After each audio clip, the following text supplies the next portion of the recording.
In 476 AD, a barbarian chieftain removed a crown from a boy emperor's head, and an entire civilization blinked out. But what if it hadn't?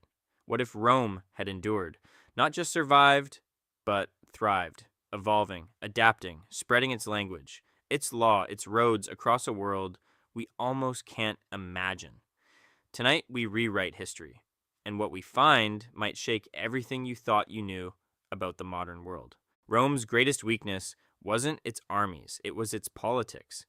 But imagine a Rome that learned from its own chaos. A Rome that, instead of fragmenting, institutionalized reform. Picture a constitutional emperor, not a tyrant, a senate with real teeth, a bureaucracy as efficient as its famous engineering. The Roman Republic had, but what if it was reborn? What if Rome had invented something like representative government 1,500 years before everyone else? The borders of this alternate empire wouldn't just hold, they'd expand slowly, deliberately, like the tide. Not through brute conquest, but through assimilation. You become Roman, not by blood, but by law, by language, by choice.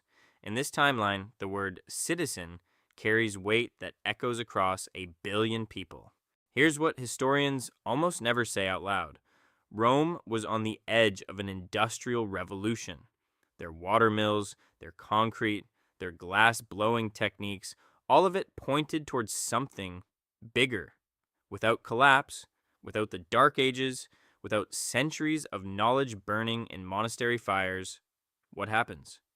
The Romans were already experimenting with steam. Hero of Alexandria built a steam-powered device in the 1st century, AD, an empire with unbroken funding, unbroken universities, unbroken trade routes. Steam power arrives not in 1765 England, but in 900 AD Rome. The printing press, perhaps 1100. Electromagnetism, 1400.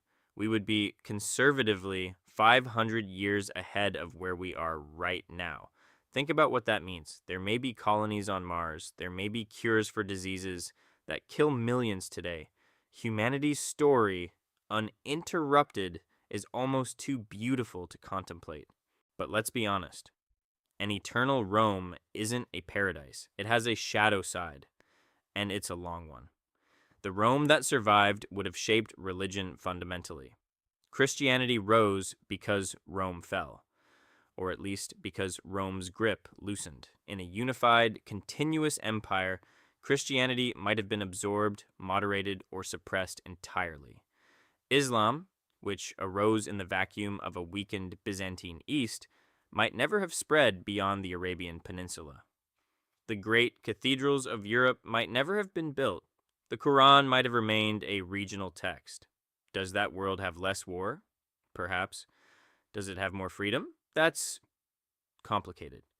Because Rome was tolerant of gods, it simply required you to also worship the emperor. That's a different kind of tyranny. The world without the Middle Ages is brighter in technology, faster in science, but it carries its own darkness. The question isn't whether Rome was good. The question is, what kind of world does absolute continuity create? Here's the question that keeps historians awake at night. What happens to the rest of the world? The Americas, Sub-Saharan Africa, East Asia. A Rome that doesn't fall doesn't create the power vacuum that drives the age of exploration in the way we know it. There's no desperate, starving Portuguese sailor searching for a spice route because Rome already has them. The discovery of the Americas, if it happens at all, occurs in a very different context. Not conquistadors hungry for gold. Perhaps Roman explorers governed by law carrying contracts instead of crosses and cannons. The indigenous peoples of the Americas might have negotiated, traded, survived. The transatlantic slave trade, which required the specific chaos of fragmented European nation-states competing for labor, might never have happened. A unified Rome changes everything, not by being good, but by being singular.